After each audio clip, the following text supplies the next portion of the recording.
채화영이 매일 밤 마서린의 환각을 보며 미쳐가고 있어요. 그리고 그 독약을 한약에 몰래 타고 있는 사람이 바로 지금 이 집에서 천진난만한 미친 척을 완벽하게 연기 중인 정숙희라는 거 여러분 혹시 알고 계셨나요? 자, 본격적으로 들어가 볼게요. 이번 회차에서 가장 소름 돋는 장면은 단연 정숙희의 연기력이에요.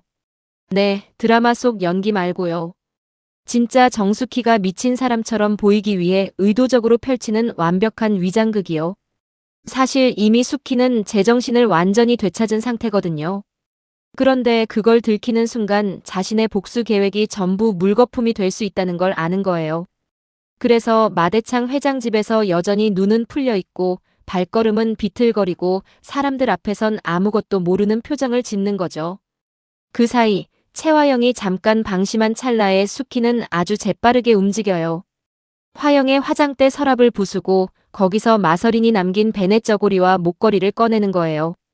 이 장면이 단순히 물건 하나 빼돌리는 장면이 아닌 이유가 있어요. 베넷 저고리와 목걸이는 이 드라마에서 30년에 걸친 진실의 열쇠 같은 물건들이거든요. 숙희가 이걸 손에 넣었다는 건 이제 진실을 꺼낼 준비가 됐다는 신호예요. 근데 여기서 숙희는 멈추지 않아요. 그냥 물건 하나 챙기고 끝내기엔 채화영이 자신에게 저지른 죄가 너무 크니까요. 숙희가 계획한 건 그야말로 같은 고통으로 되갚아주는 것이에요. 채화영은 과거에 숙희에게 불법 약물을 먹여 강제 수술을 유도했었어요. 그 약물 때문에 숙희는 딸 서린이를 지키지 못했죠. 그 악몽 같은 기억이 숙희의 머릿속에서 지워진 적이 없는 거예요. 그래서 숙희가 선택한 복수 방법이 뭔지 아세요? 채화영이 매일 마시는 한약에 그 약물을 몰래 타기 시작하는 거예요. 이건 그냥 복수가 아니라 정확히 같은 방식으로 파멸시키는 것이에요. 숙희가 그걸 선택했다는 게 저는 솔직히 소름이 돋으면서도 동시에 이해가 됐어요. 결과는요. 채화영이 매일 밤 가위에 눌리기 시작해요. 마서린의 환각이 보이고 정신이 서서히 무너지는 거예요. 그리고 이강혁은 뭔가 수상하다는 낌새를 채지만 숙희의 천진난만한 미친 척 연기가 너무 완벽한 나머지 계속 속아 넘어가고 있어요. 이 구도가 너무 긴장감 넘치지 않나요?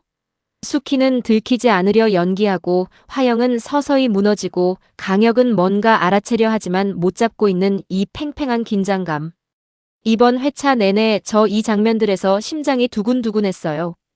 자, 이제 이쪽 라인 얘기를 안 할 수가 없어요. 강남봉 입장에서 보면 이번 회차는 그야말로 지옥이에요. 자기 아내 한영자가 자기 비서였던 이강혁과 대놓고 바람을 피우는 상황이거든요. 그냥 바람도 아니고 아예 당당하게요. 근데 한영자는 눈 하나 깜짝하지 않아요. 오히려 더 당당하게 나오는 거죠. 그런데 이게 단순한 복수 바람이 아니에요. 한영자는 강남봉과의 관계에서 오랫동안 참아온 것들이 있었거든요. 강남봉이 과거에 채화영과 불륜을 저질렀고 심지어 한영자에게 내가 무정자증이라고 속인 것까지. 한영자는 그 진실을 이미 알고 있었던 거예요. 그래서 이강혁과의 가짜 계약 연애를 시작한 것도 사실 처음부터 강남봉을 무너뜨리기 위한 포석이었던 거예요. 그리고 이번 회차에서 그 포석이 터지는 순간이 와요.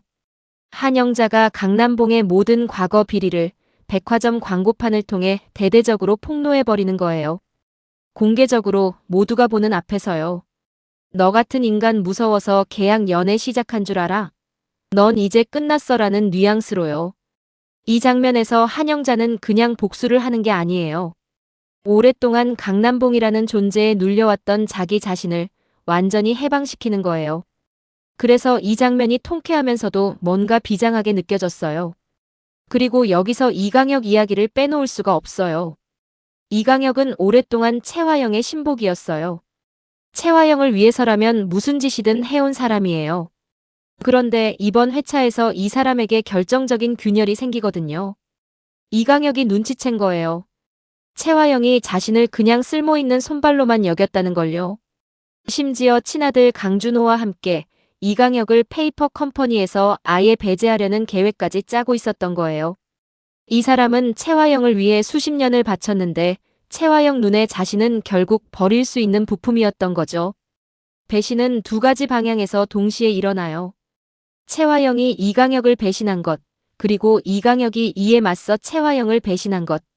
결국 이강혁은 한영자 편에 서서 채화영이 드림그룹을 삼키기 위해 만든 페이퍼 컴퍼니의 비자금 장부를 오장미와 강백호에게 넘겨요. 이게 얼마나 결정적인 배신이냐면 채화영의 악행 전체가 이 장부 하나로 세상에 드러날 수 있는 거거든요. 여러분은 어떻게 생각하세요? 이강혁이 채화영을 배신한 게 그냥 이익 때문이었을까요? 아니면 그 안에 오래된 죄책감 같은 게 조금이라도 섞여 있었을까요? 저는 이 장면 보면서 이강혁이라는 캐릭터가 새롭게 보이기 시작했어요. 이번 회차에서 가장 심리적으로 복잡한 캐릭터를 꼽으라면 저는 단연 오장미라고 생각해요. 세상에서 오장미는 이미 죽은 사람이에요. 채화영과 강준호가 장례식까지 조작해서 오장미를 공식적으로 고인으로 만들어버린 거거든요. 살아있는 사람이 죽은 것으로 세상에 알려진 거예요. 그러니까 오장미는 지금 이 순간에도 숨어서 살아야 해요. 자기 이름도 못 쓰고 어디 나타날 수도 없고 존재 자체가 지워진 상태로요. 오장미가 갑자기 유령이 된 기분이라고 자책하는 장면이 이번 회차에 나오는데 이 말 한마디가 이 캐릭터의 상태를 너무 잘 설명해줘요. 살아있지만 살아있지 않은 것 같은, 존재하지만 존재를 증명할 수 없는 상태. 그리고 거기에 강준호가 찾아오거든요.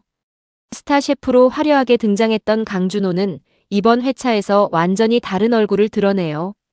오장미를 향한 집착이 공포스러울 정도로 심해진 거예요. 오장미에게 찾아와서 하는 말이 이미 오장미는 세상에 죽은 사람이니 자기 곁에 숨어 살면서 마서린으로 살아가면 된다는 뉘앙스예요. 아무도 건드리지 못할 테니 자기한테 오라고요. 이 장면을 보는데 진짜 소름이 돋았어요. 이게 사랑의 언어가 아니거든요. 이건 소유의 언어예요. 오장미를 마서린이라는 죽은 사람으로 덮어 씌워서 완전히 자기 것으로 가지려는 일종의 집착적 지배 욕구예요. 오장미가 그 말에 분노하는 게 당연하죠. 동생 서린이를 죽여놓고 이제 자신을 서린이로 만들어서 소유하겠다고 하는 거잖아요. 오장미가 강백호와 함께 채화영과 강준호를 장례식 조작 및 살인 용의자로 고소하기 위한 덫을 준비하는 이유가 바로 여기서 나오는 거예요. 더 이상 도망만 다니는 게 아니라 이제 직접 반격에 나서겠다는 거거든요. 아직 구독 안 하셨다면 지금 눌러주세요. 다음 회차 리뷰도 바로 받아보실 수 있어요. 자, 이제 이 드라마의 핵심 중에 핵심 30년 전 이야기로 넘어가요. 이번 회차에서 드라마가 과거 회상신을 통해 그 오래된 악행의 연결고리를 완전히 드러내거든요. 30년 전으로 돌아가 볼게요. 채화영은 정숙희의 뒤를 밟다가 계단에서 굴러서 유산한 것처럼 보였어요. 근데 실제로는 뱃속에 아이가 살아있었던 거예요. 그 아이가 바로 강백호예요. 그런데 채화영은 여기서 탐욕스러운 계산을 해요. 이미 마대창 회장에게 정숙희의 딸 서린이를 자기 친자식인 척 속여서 가문의 후계자 증표인 두꺼비 금수저까지 받아냈거든요. 그 상황에서 자기 친아들 강백호가 살아있다는 게 알려지면 그동안의 거짓말이 전부 들통나는 거예요.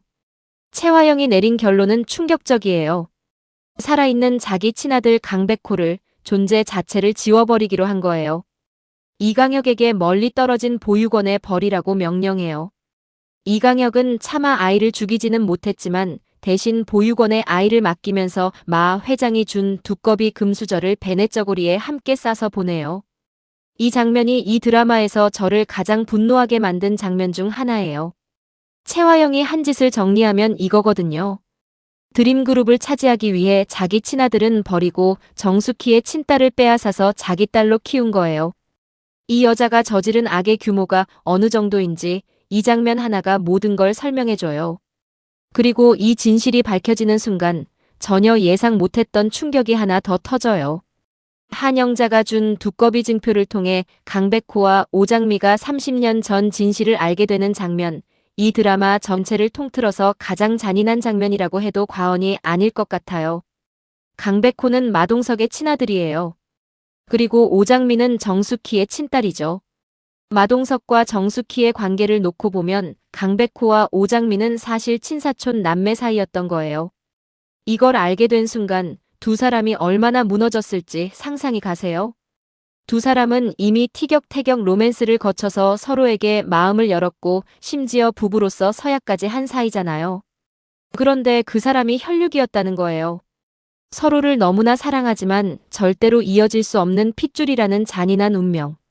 장례식장에서 두 사람이 피눈물을 흘리며 오열하는 장면은 이 드라마가 그냥 자극적인 막장 드라마가 아니라 진짜 인간의 비극을 다루고 있다는 걸 보여주는 장면이에요. 그리고 이 비극의 원인이 결국 채화영 한 사람에게 있다는 게 이 드라마가 끝까지 놓지 않는 테마예요.